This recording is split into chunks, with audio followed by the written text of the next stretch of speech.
Episode 9 की starting में म्योलमांग बोलता है कि कभी न कभी ज़िंदगी में मुझे ऐसे लगता है कि मैं भी इंसानों की तरह ही रहना चाहता हूँ। मैं उन्हीं की तरह खाना चाहता हूँ, सोना चाहता हूँ और प्यार और दया जैसे इमोशंस को फील करना चाहता हूँ। और जब मैं सब चीज़ों से थक जाऊँ तो किसी न किसी जगह पर जाके सुकून से बैठना चाहता हूँ। पर मेरे लिए तो इस दुनिया में कोई भी ऐसी जगह नहीं है और मेरी इस ज़िंदगी का कहीं कोई अंत नहीं है। मेरी जॉब तो यही है कि मैं लोगों को मरते मरते देखता हूँ। और फिर वो दोंगक्योंग से कहता है कि तुम्हें मेरी बजाय इस दुनिया को और अपने आप को चूज़ करना चाहिए।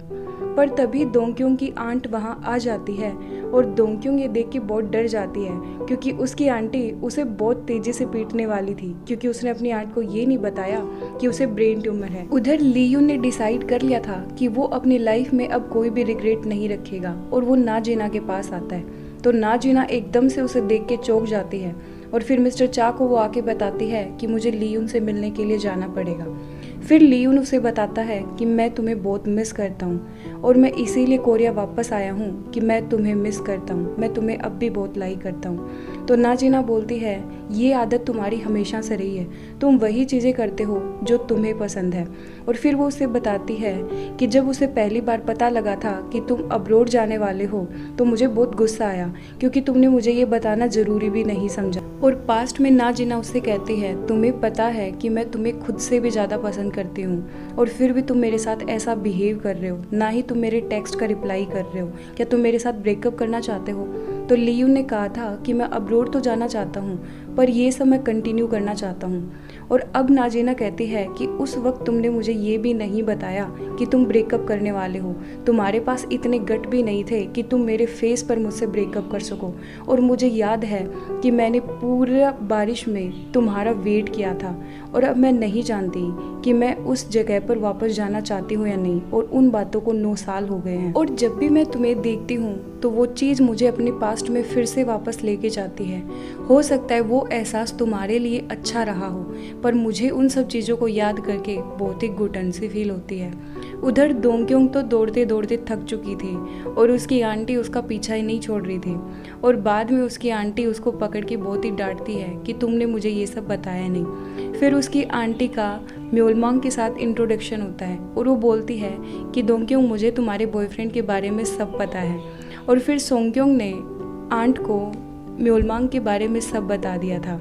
और फिर वो बोलती है कि तुम इतनी रात यहाँ पर क्या कर रहे हो और तुम्हारा घर कहाँ पर है? तो दोंगक्योंग अपनी आंट को ये नहीं बताती कि वो और म्योलमांग साथ रहते हैं और वो वहाँ से म्योलमांग को धक्के मार मार कर बाहर निकाल देती है और अपना फ़ोन उसे दे देती है कि मैं तुम्हें बाद में फ़ोन करूँगी। और ये सब देख के म्योलमांग बोलता है इस लड़की का कभी कुछ समझ नहीं आता कि ये कैसे बिहेव करेगी। और फिर दोंगक्योंग को उसकी आंट ढेर सारे कपड़े दिखाती है जो उसने कनाडा में उसके लिए खरीदे थे और वो बोलती है मैं तुम्हें बचपन से जानती हूँ, जब से तुम 10 साल की थी तुम कभी भी कुछ बातें अपनी आंट को नहीं बताती और हमेशा से सारी तकलीफ़ें खुद ही सहन करती हो। उधर जब लीयून घर आता है तो वो मिस्टर चा के फ़ोन पर नाजीना का मैसेज देखता है और उससे उसे पता लग जाता है कि मिस्टर चा और नाजीना एक दूसरे को पहले से ही जानते हैं। और बाद में मिस्टर चा जब सावर लेके बाहर आते हैं तो उन्हें भी पता लग जाता है कि लीयून ने वो मैसेज पढ़ लिया। उधर म्योलमांग दोंगक्योंग के फ़ोन का ही वेट कर रहा था और दोंगक्योंग उसे फ़ोन करती है और पूछती है कि क्या तुम अच्छे से घर पहुंच गए? और फिर वो बोलती है तुम हमेशा से मेरे साथ ही सोते थे इसलिए मुझे तुम्हारी बहुत चिंता हो रही है। तो म्योलमांग कहता है कि कुछ वर्ड्स को कहते हुए तुम बड़ी हेजिटेंट होती हो। और फिर दोंगक्योंग कहती है कि मुझे गुस्सा मत दिलाओ, मैं तुमसे छुप छुप के बात कर रही हूँ, मेरी आंट कभी भी सुन सकती है। फिर म्योलमांग कहता है कि तुम्हारी आंट बिल्कुल तुम्हारी मोम जैसी दिखती है। और फिर वो म्योलमांग को बताती है कि उसकी मम्मी और आंट दोनों ट्विंस हैं। और बाद में वो म्योलमांग को थैंक यू बोलती है कि उसकी वजह से इतने सालों बाद वो अपनी माँ को देख पाई। और फिर वो उससे एक फेवर के लिए पूछती है।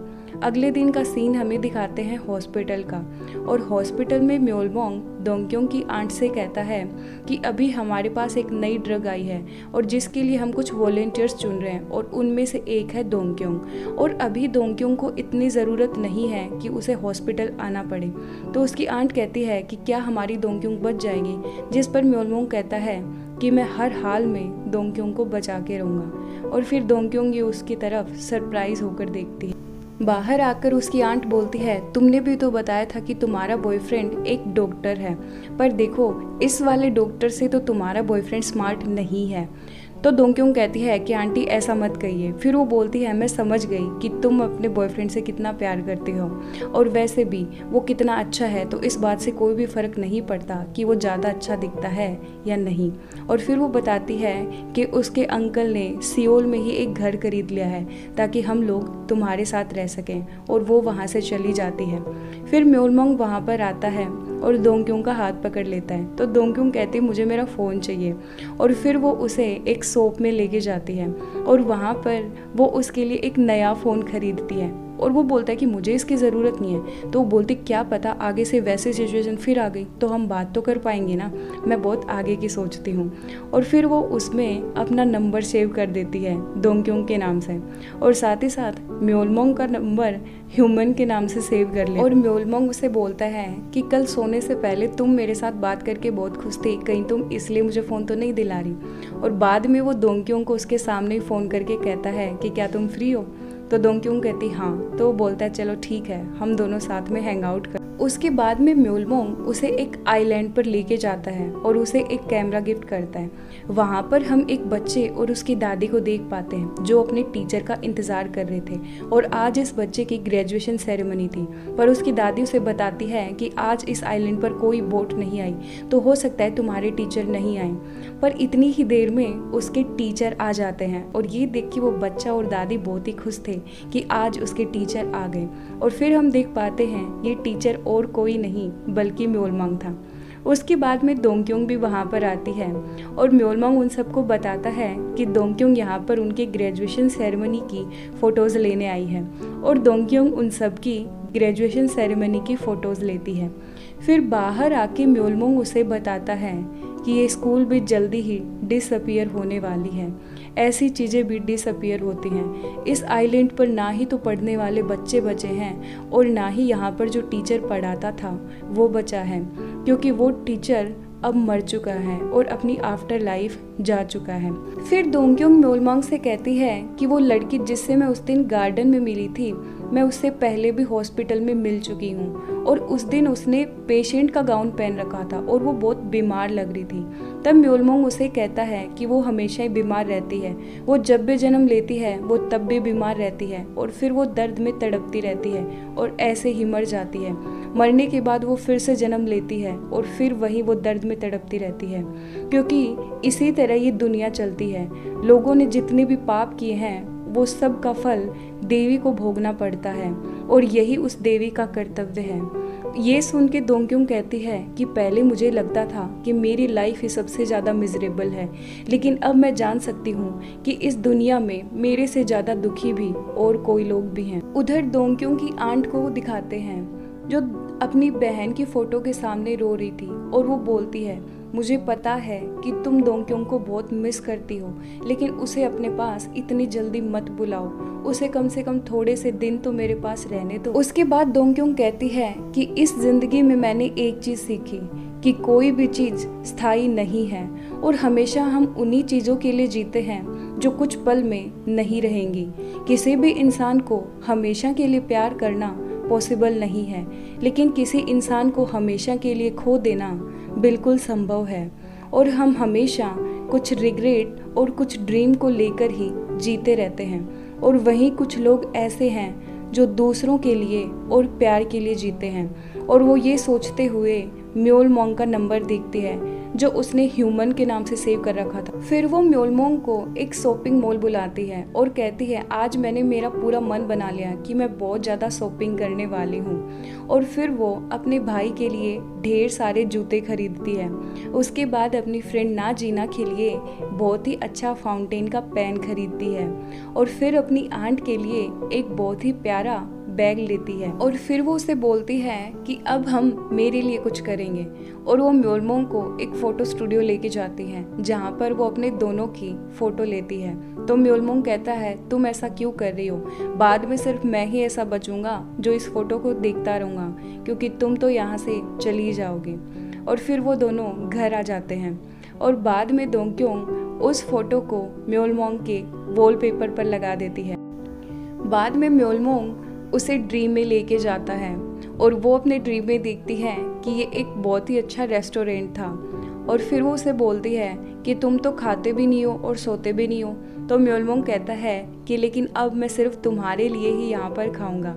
और फिर वो देखती है वहाँ पर ना जीना, उसका भाई और उसकी आंट भी आ जाते हैं। उसके भाई ने वही जूते पहन रखे थे जो उसने उसके लिए खरीदे थे और उसकी आंट के पास भी वही बैग था और साथ ही साथ नाजीना के पास भी वही पेन था।